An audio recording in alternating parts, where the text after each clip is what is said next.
The gravity of the time is such that every new avenue of peace, no matter how dimly discernible, should be explored.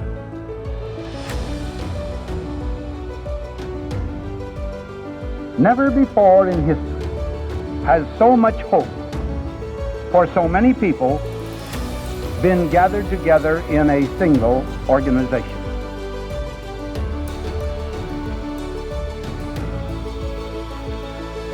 You will provide a great share of the wisdom, of the courage, and the faith which can bring to this world lasting peace for all nations and happiness and well-being for all men.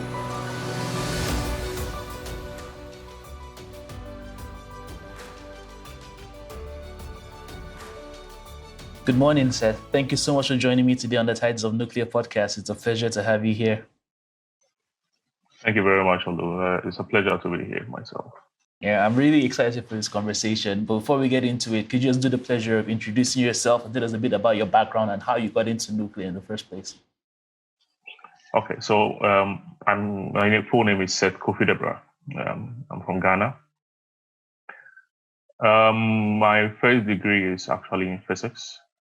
So I read physics at the University of Ghana, University of Science and Technology, and went on to do my master's and PhD with the University of Ghana. How I got into nuclear is an interesting subject because during the time I was finishing school, the Ghana Atomic Energy Commission was recruiting. So they just recruited me as a trainee research scientist. And through my years of training, I then got into the nuclear business. I was first attached to the reactor center, Ghana Research Reactor Center, where I did most of my work or initial work. But later I had to delve into nuclear engineering, where I had to do more thermal hydraulics. Just about some few years ago, I was then moved from the reactor center to head the School of Nuclear and Allied Sciences, a department called the Nuclear Engineering Department, and then later brought into the Ghana Nuclear Power Program to handle some 5 infrastructure issues that cuts across national positions to procurement. So that's how come I got into it, but it's been quite an interesting journey so far, and it's quite beneficial, maybe not just to me, but to the country as a whole. And I'm curious, did you always have an interest in nuclear as a young person, or was that just an interesting topic to study? And did you always have a positive impression about nuclear and the nuclear industry in general? Okay, so basically, I would say one of the people I look at, I mean, when growing up was Albert Einstein. I mean, he always fascinated me. But nuclear as a subject of where I can kind of continue or build a career wasn't one of the areas I was looking to get into. But once I got into university, started studying nuclear physics, it actually fascinated me. It was something that was an area I wanted to delve more into. So even during my BSc thesis, I had to deal with, though we didn't have nuclear physics as an area where you can explore, I had to deal with medical physics. That was the closest I could get to. So once I got the opportunity to do my master's, I just delved into the nuclear aspect and more of nuclear power in my PhD thesis. So it's been a kind of a to and fro, but I mean, we are here. And you mentioned,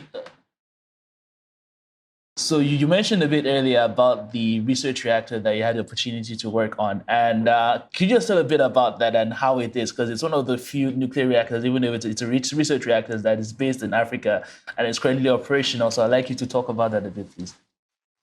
So the research reactor in Ghana is actually a very small reactor. It's a 30 kilowatt reactor.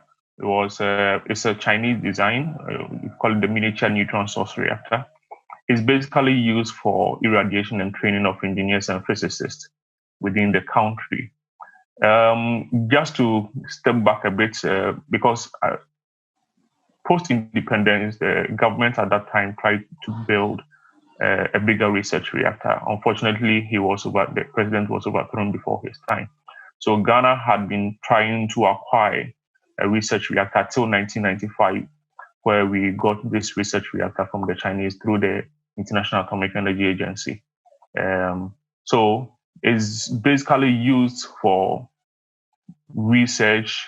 It's more of a neutron generator kind of a reactor, where we actually concentrate on generating enough neutrons to experiment on stuff. Well, there's a lot of work that has been done with this reactor, and I know there's only 5 of these that are in the world. Currently, the world is changing. It was a highly enriched uranium reactor, and now it's being changed to a low enriched uranium reactor. And Ghana was the first to actually change from the highly enriched to a low enriched. So currently, Ghana has become kind of the hub where people come take lessons from what we have done to also change their reactor from high enriched to a low enriched reactor. Cool. And you mentioned Ghana becoming a hub, and considering the very interesting project you have developing right now, it's fair to say that Ghana is going to become a much bigger hub. So recently, there's been a pursuit to add nuclear to the energy mix in Ghana, and you just cleared the first phase of the preparation process. So could you just give a background to the project and just what this means for the future in Ghana for the next 6-7 years going forward? So Ghana's nuclear journey didn't start just some years ago. Ghana nuclear journey started post-independence, where the first president actually saw this as one of the major infrastructures that needs to be built. It was actually supposed to be a strategic infrastructure. So just after the Akosombo Dam, which is the biggest dam in Ghana, about 900 megawatts capacity, not but dependable capacity, the government at that time sought to go into the nuclear field. It was just a year apart. So just after the commissioning, just after the sword cutting of the Akosombo, the Nkrumah government also cut the sword for nuclear power. That was in the 1950s. So after his overthrow, we've had some up and downs till 2008, when the then government decided or intended to actually pursue nuclear power. Now, we've been doing this up and down since the 1950s, so we've lost a lot of energy, we lost a lot of momentum, and lost a lot of intellectuals who could actually progress the program. So it had to, the Ghana Atomic Energy, under the leadership of Professor E.H.K. Akaho, that's my supervisor for my PhD and my master's, try to amass people so that they can actually restart the whole program. So 2012, the Ghana Nuclear Power Program Organization, that's the NEPU in IEA's lingua, was established, and it was tasked to undergo the phase 1 activities of this program. Unfortunately, the NEPU's coordination wasn't so strong. So in 2015, the now Director General, Professor Nyakon, decided to establish what we call the Nuclear Power Institute within the Ghana Atomic Energy Commission, because that's the commission that houses most of our research scientists in the nuclear field. So the institute now took on to address the 19 infrastructure issues as stipulated by the IAEA. Now we are following the IAEA milestone because we think it's more methodological. It has some method to it. It has some structure to it. And moreover, we have to have some form of expertise to back us, to tell us, okay, we think you may have to be doing this, you may have to be looking at that. So going with the IAEA methodology became something of a desire to follow.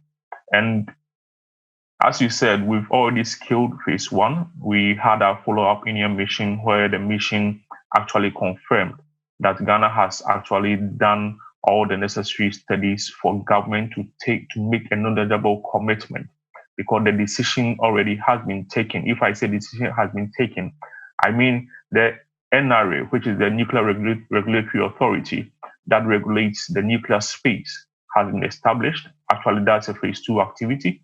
The owner-operator of the Ghana Nuclear Power Program, that's now called Nuclear Power Ghana, has also been established and staffed, and they are in the process of building competencies. So when it comes to decision, we don't actually see it as a decision. We see it more of a commitment that government has to make based on the activities that has been carried out for the past 3-4 years when the Nuclear Power Institute was established. So this is where we are in our program, and hopefully we can go forward with it. And I think it's fair to say Ghana has always been ahead of the curve, especially in Sub-Saharan Africa. It has one of the highest electricity access rates, and almost half of the electricity generated is actually based from renewable sources. Majority is from hydro. So since Ghana has put so much energy invested into the future of energy and moved on to phase two, which is preparing for construction and site selection, just how is the mood right now in the country? Do people know about this project? Is it a big deal among the populace, or is it just about passing the regulatory hurdles and getting the financing in place, and the communities have generally accepted it, or what is the consensus in Ghana right now? So always nuclear has been a thorny issue, especially, and I always say this: people don't understand. People are afraid of what they don't understand. There's a whole lot of perception out there that needs to be corrected.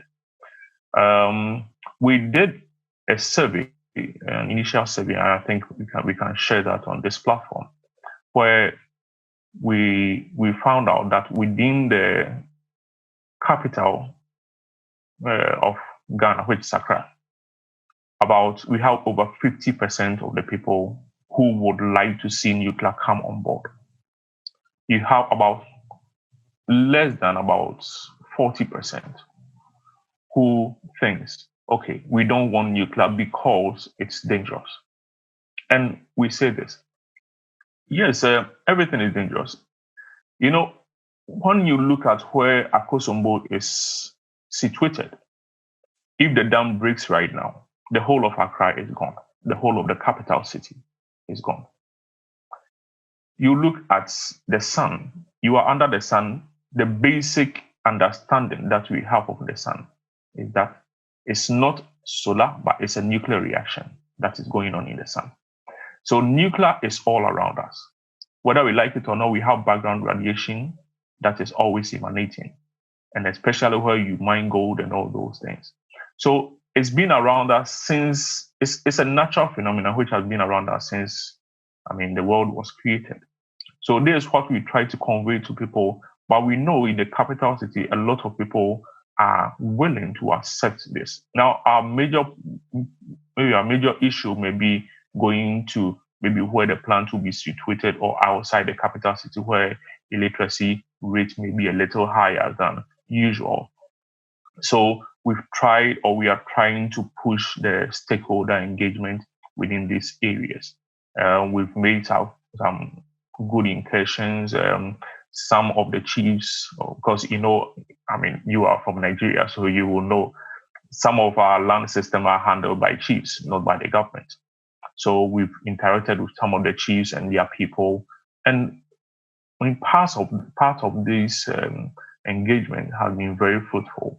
And we believe, going forward, we can actually push on or build on this trust that we have from the people. Also, we are undertaking a nationwide survey, which is currently undergoing, but it's not being done by us. The reason why we are not doing it is that we want credibility for the program. Why am I saying this? If a nuclear person comes and tell you, okay, about this number of people for nuclear, by all means, you doubt us. But when another institution comes in and say, this is what we found on the ground, I think it will be more believable. So we have shifted that aspect of the public engagement to the public perception survey of the country to another institution, another private institution that has nothing to do with nuclear, to actually go through that system for us to have a very good idea of how to engage further as we go along. This is all very interesting, and I'm actually very curious about a lot of aspects that's going to go into this. So we've talked about the public sentiment towards this, and the project timeline that I've set out, or the one that I could find, was about 6 or 7 years. Is this timeline going to be affected in any way, or do you see by the coronavirus in terms of construction and getting the materials actually in place? Because there's been a global disruption, but I'm more curious about how it's going to affect your project specifically, or how you're looking at it in your forecast. Okay, so this coronavirus actually brings a lot of things into perspective. One of the things that's going to change a lot is the supply chain, either within the energy sector in general. Supply chain is going to change. Governments now need to think about how it's going to actually maintain supply chain within projects, within energy systems, so that it's not disrupted in one way or another. In terms of some of these things actually affecting the program, I don't see much. The reason why I say this is I think we have the basic things in place which can be built on. It may not achieve the nuclear quality now, but in the next 3-4 years, we must be able to get them to that place. Now, we undertook what we call the industrial survey. So we have a fair idea of whatever is on the ground and what we need to do to get them there.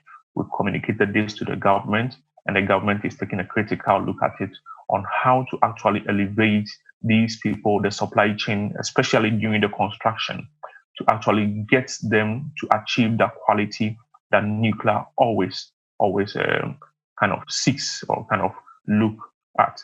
So it's a challenge, but it's a challenge that we are willing to take on. It's a challenge that we cannot scale. So these are just some of the things that we look at as we move forward. These are some of the things that we kind of yearn to solve as soon as possible, so that we get some of these things out of the way, because it's an issue that's going to come up, because it's also an issue that has to border on local participation. We cannot always depend on the outside to actually get whatever I'm not saying we have to get 100% local participation. It's almost impossible, but it's very possible to get something that will sustain the growth of the country and also will sustain the growth of the project and not delay any issue, not delay the issues that needs to be addressed in this project. Okay. I kind of mentioned it earlier, but Sub-Saharan Africa has one of the lowest electrification rates in the world. Like, this is something that lots of people know, and the IEA forecast for that they released last year wasn't very optimistic. Basically, 90% of the people who don't have electricity by 2030 are going to be from Sub-Saharan Africa. Do you feel like lots of people, there are lots of eyes on this project right now, because this is one of the most ambitious nuclear projects in Africa at the moment, and a lot of other countries, I imagine, are going to be looking at this. Okay, is Ghana going to be able to pull this off? And when this does go through, how big do you think that will be? How much of domino effect will this have for the entire continent going forward, and making the sentiment towards nuclear a bit more acceptable, just broader away from Ghana and going across the continent now?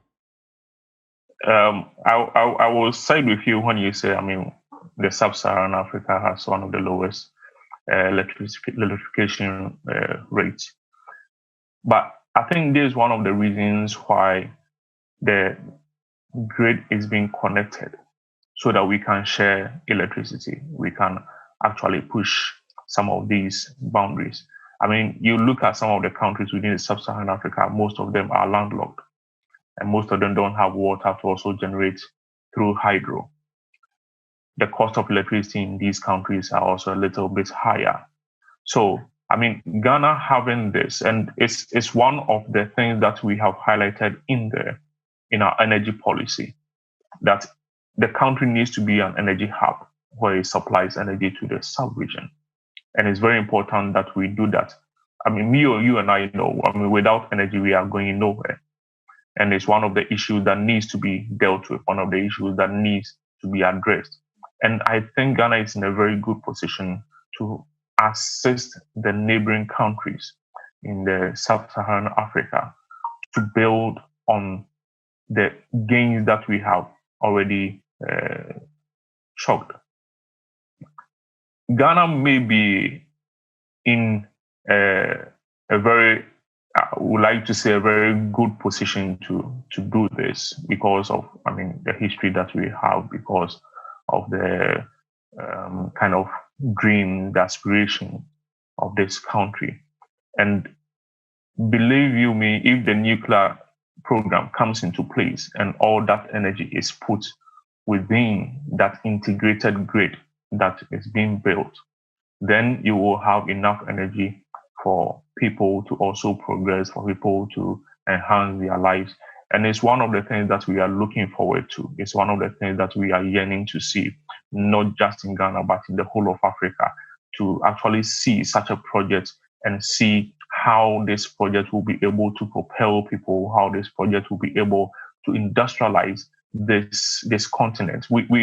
I think, to me, if you ask me as a young person, I would say Ghana is one of the richest, not Ghana, but Africa is one of the richest continents. It's actually the richest continent on the planet. We have everything in terms of resources. What we don't have is the energy to actually refine these resources and push it out there in a certain product, in a certain way. And with the incoming of this project, we believe we will have enough energy to do whatever is needed within the continent on the land of Ghana. And around the world, when it comes to nuclear projects, there's a lot of political divide sometimes, especially in like some notable countries like in the US sometimes when the issue gets very politicized. Right now, the stars are aligning a bit for Ghana in terms that everybody's united around this dream. Is there any concern about political instability kind of disrupting the plans laid out for the next 6-7 years? Is that something that is being considered, and is it being considered into the policy and the deal making that is in place? Because I think this has to be a very critical part of the project actually going through. So I want to know how your team and the Ghana Association is actually going towards this and looking at this in the future of the project development. So basically, Ghana has been a very peaceful country. I mean, for the Fourth Republic, from the 1990s up till now. So when we talk about political instability, yes, there may be one or two hot flashes here and there, but it's nothing that actually concerns us much. The reason why I say this is, you see, we have gone through various governments, we've gone through various dispensations where we've dealt with different people with different agenda, different ideas. At a point in time, we had a president who said, "I'm not for nuclear," and then we had a president say, "I'm for nuclear." So we've been dealing with presidents, we've been dealing with the various political parties to know or to actually drive whatever they feel that it needs to be driven through policies. We have been engaging the various political parties on both sides. Now we have the current government, which is a New Patriotic Party, and now the position is the NDC, the National Democratic Congress. But this is the issue. We have dealt with the National Democratic Congress, and now we are dealing with the NPP. The issue is this: when we have to present information to the president, we do that. When we have to present information to the two political parties in parliament, I mean, the leadership of parliament is made up of both the majority and the minority. We have to do that. So we have been consistently providing information to the leadership of parliament, where the majority and minority are all represented. And we always say this: nuclear is not a project that you touch and go. Immediately you do that, you actually disrupt everything. And when you want to restart, you will need the people who are knowledgeable, who have an idea. By the time you realize that you need these people, they are gone, and then you need to build a whole lot of an army to do this. So it's something that we always trumpet when we go. And nuclear is not a project that you touch, especially when you are just about to construct and say, no, I don't want to do this. I don't want to do that again. So it's something that we have to drum home. We have to drum all the time. It's something that they are very much aware that needs to be done. I mean, once you touch the tiger's tail, you have to ride it. It's not something that you touch the tail and then you step back. So it's something that we have to tell them all the time for them to make sure that they are doing the right things to make this happen. Because all the political parties within this country have one agenda.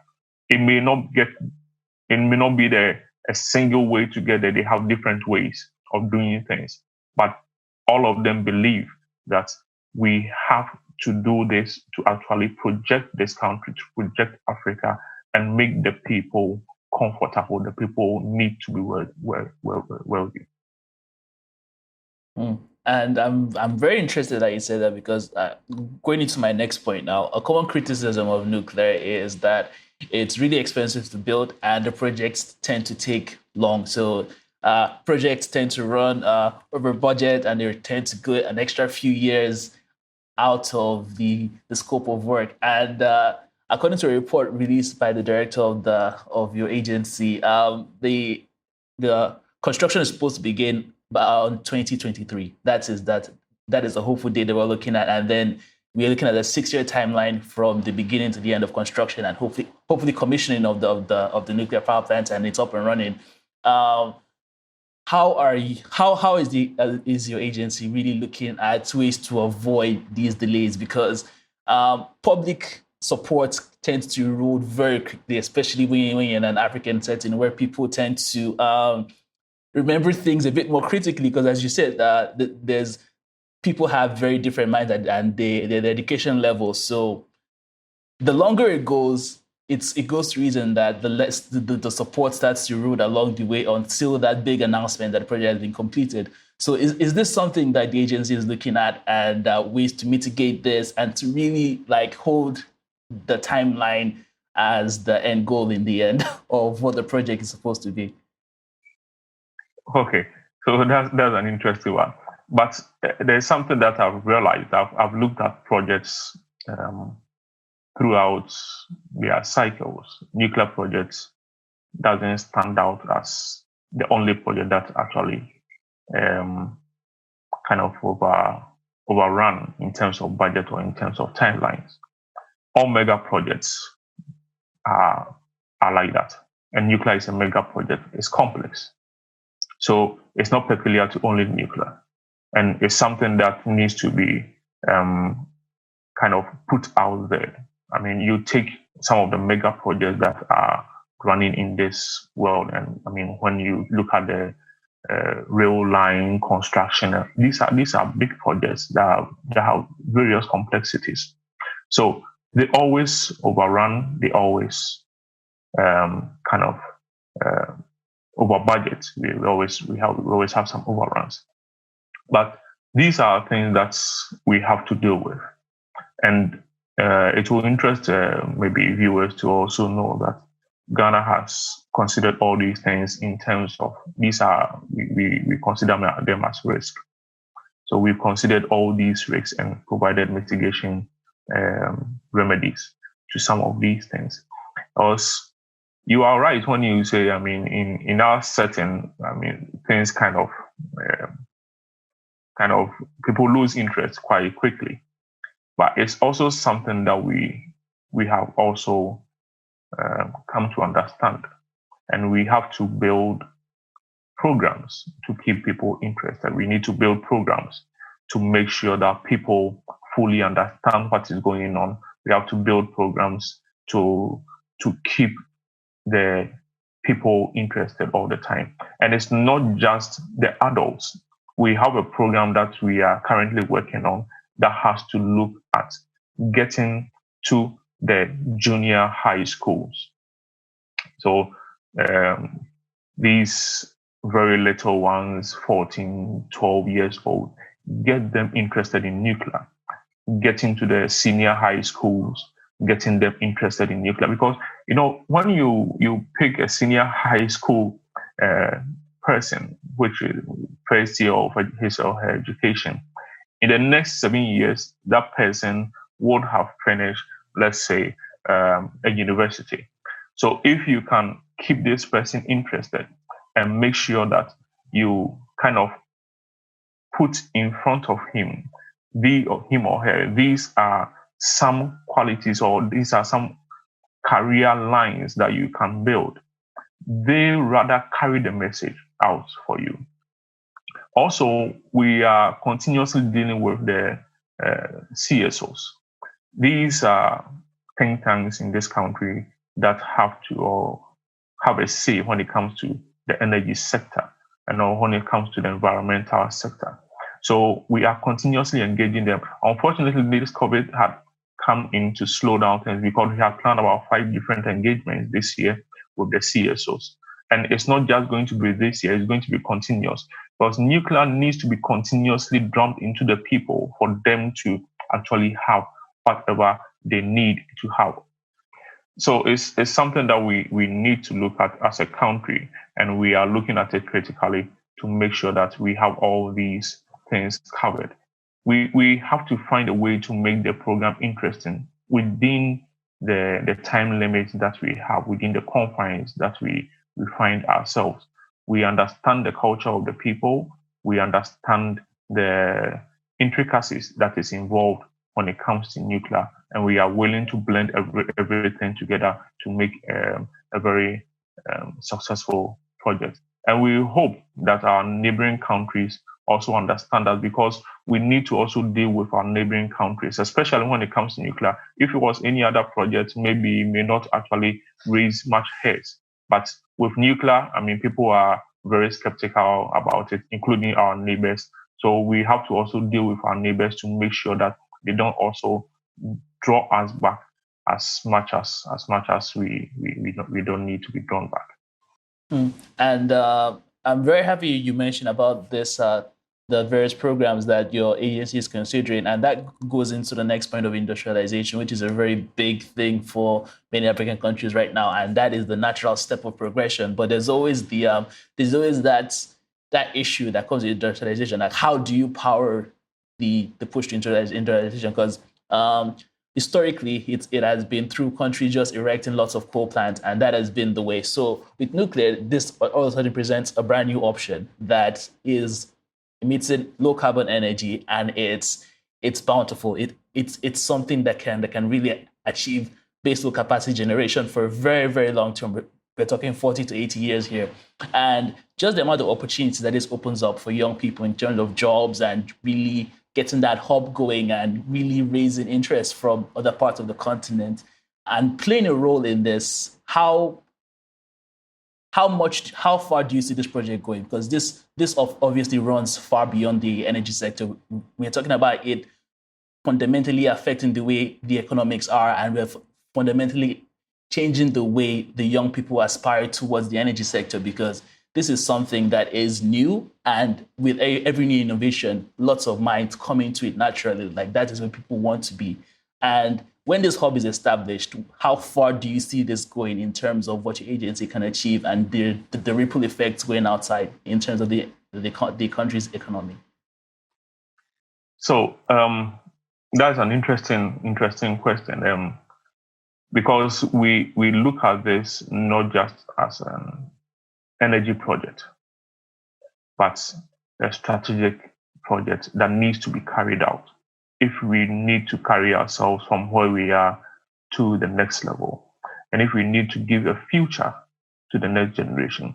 I may not be here in the next 40 or 50 or let's say 80 years, but what are we leaving for the next generation? That's what I always think about.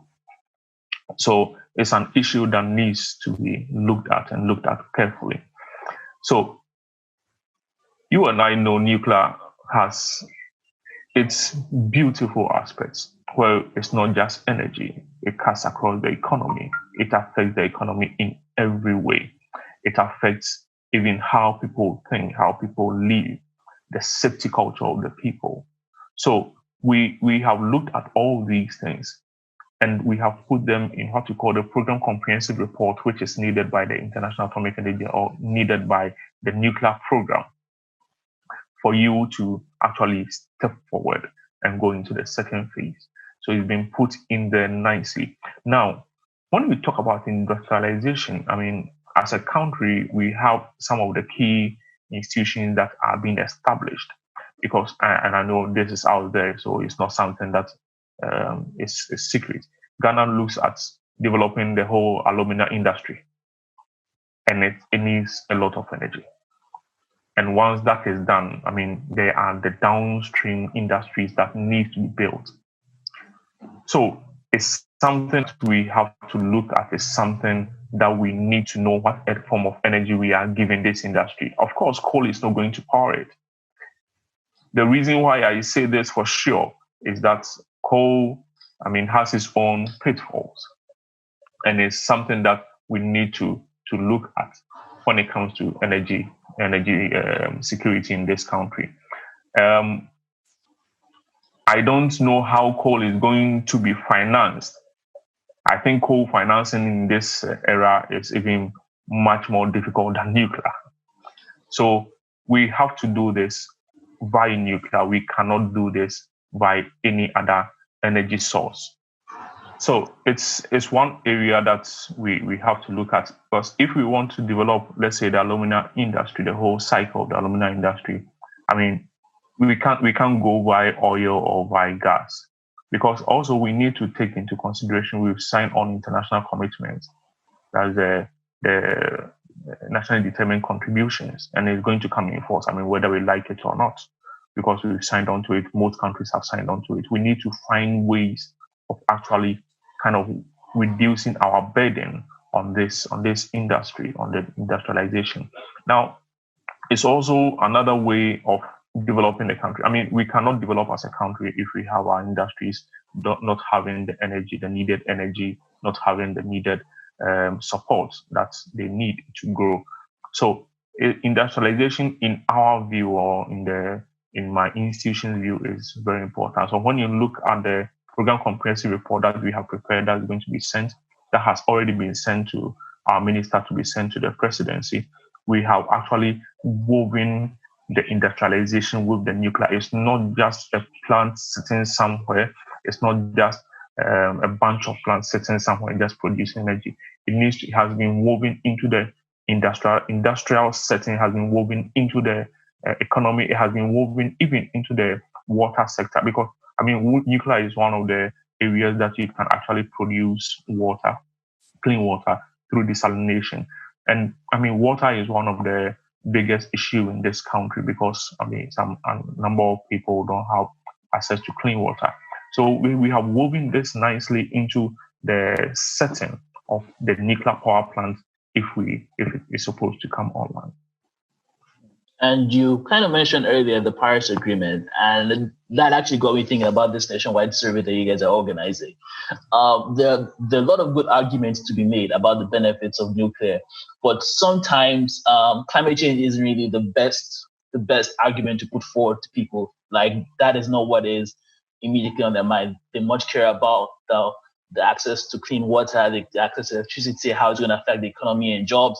So does climate change play a part in the conversation that you're having, or have you found much more effective communication strategies to make people understand the benefits of nuclear in the project that you're running right now? So, I mean, in communication, we have actually done what we call a section of the communication, where we communicate the same thing, but to different people, but in different ways. So, speaking to governments, speaking to industry, what we focus much on is the economy aspect, and also climate change plays a very big role in our communication to government and to other industries.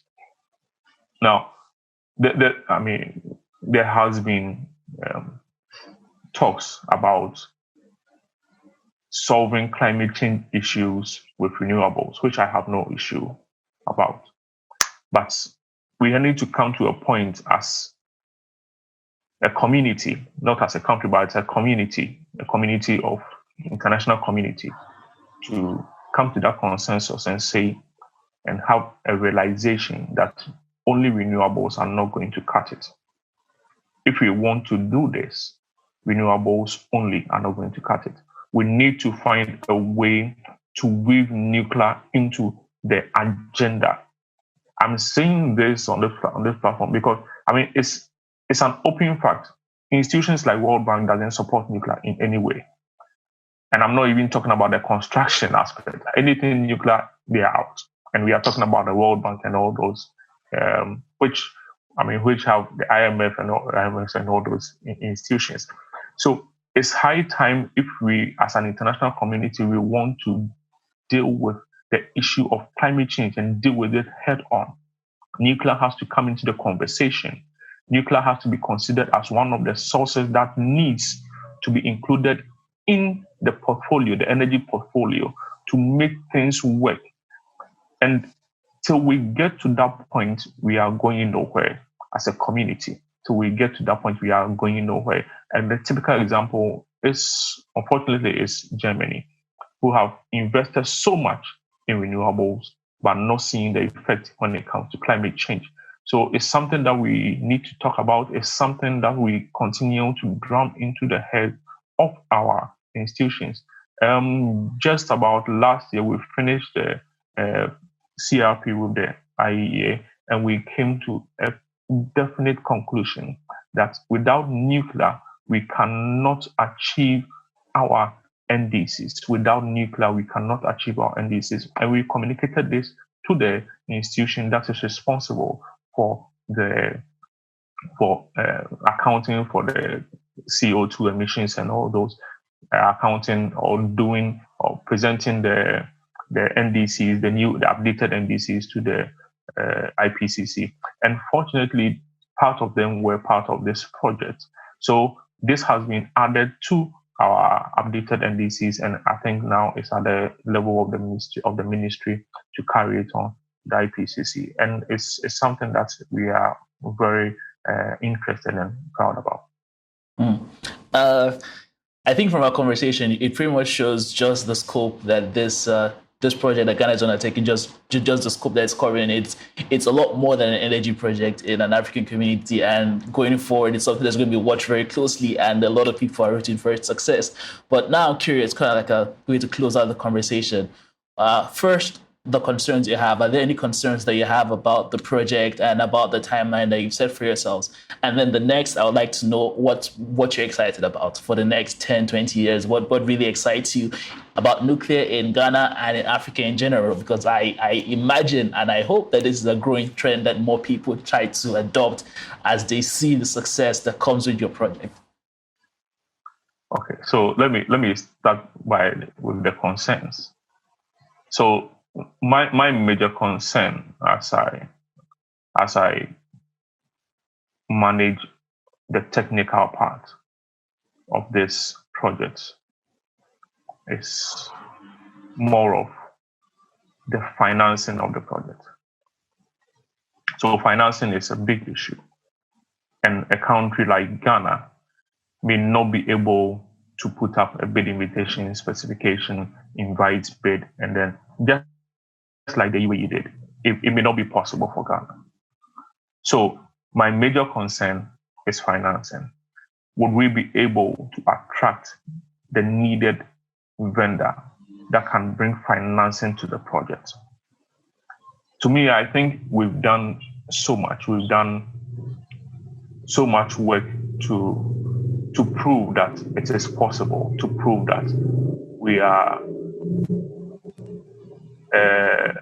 a strong partner, if you want to go with that.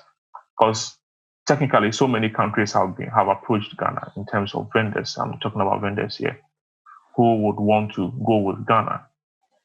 But we always tell them we are not ready to sign on to tie our rope to yours for now, because we needed to get to this point where we can make a knowledgeable commitment, because without that, we are just tying ourselves to you and we don't know exactly how we are going to function. But we believe we build systems, we build structures that will allow any vendor who comes in to look at what we have done to actually put in the financing that is needed to move this project forward. So if you ask me what is my major issue now as a country and where I sit, I will say financing is my major issue. When it comes to, because people talk about the politics, the government or political support, I don't see political support as a problem because we've dealt with the two major political parties and all of them have supported nuclear at a point in time. So to me, I think we are in a very good place when it comes to political support. The governments through the years have supported us in so many ways, provided funding, make sure people are employed to work specifically on nuclear related matters. So these are things that actually just encourage me. Now, what excites me in the next 20 years is to see a plant working in Ghana.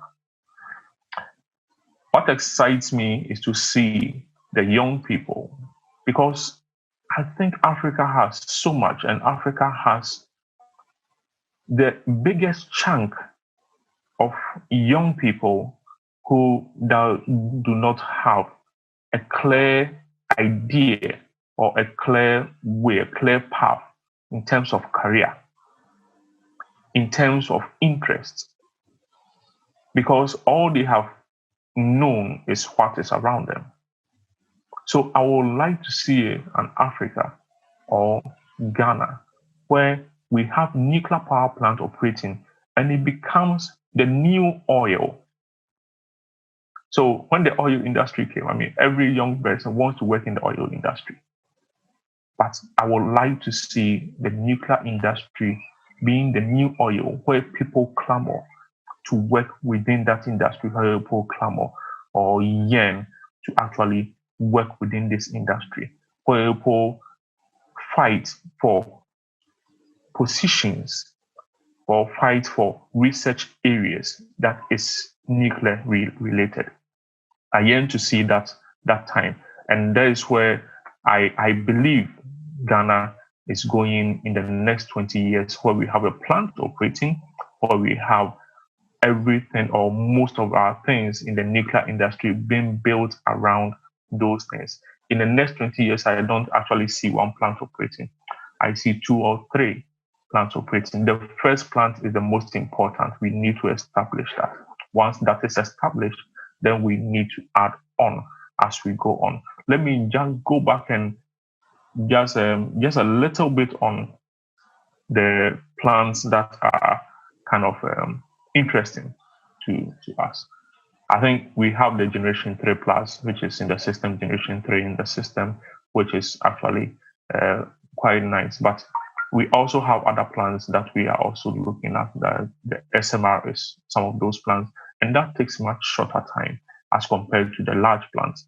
So the SMR is another way of also looking at it, because we've talked about this. I mentioned grid during our conversation, but our grid is not so big, and it's something that we need to come to terms with.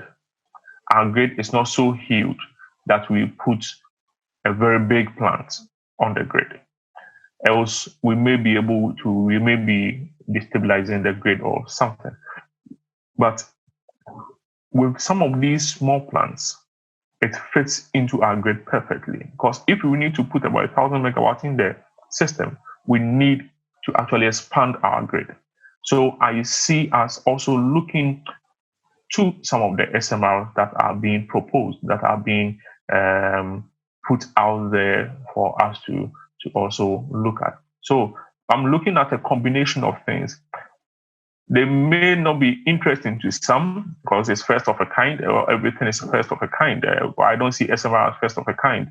Or the first plant that was commissioned in the UK was actually a 50 megawatt plant. It's even below an SMR. So these are things that I yearn to see. I yearn to see some of the SMR come online, which may be a little bit cheaper than the large power plants, who may be a little bit easier to operate in terms of the numbers that we put together to operate such a plant. So these are things that I look forward to in the next 20 years. Uh, God willing. And as a fellow African, I must say that I share a lot in the aspirations that you have and your agency is working towards. So, Dr. Seth Kofi Debrah, thank you so much for joining me on this interview on the Tides of Nuclear podcast. It's a pleasure speaking with you, and I hope we get to have a conversation again about this very soon. Thank you very much, Olu. It's been nice speaking to you. Let me formally apologize for my up and downs. There are a lot of things that are going on, so I keep being pulled here and there. But today I decided to stay home and talk to you before I leave for work. Thank you very much. Yes, I appreciate that. Thank you. Yes, sir. Thank you. Ciao. And initiate at least a new approach to the many difficult problems that must be solved in both private and public conversation if the world is to shake off the inertia imposed by fear and is to make positive progress toward peace.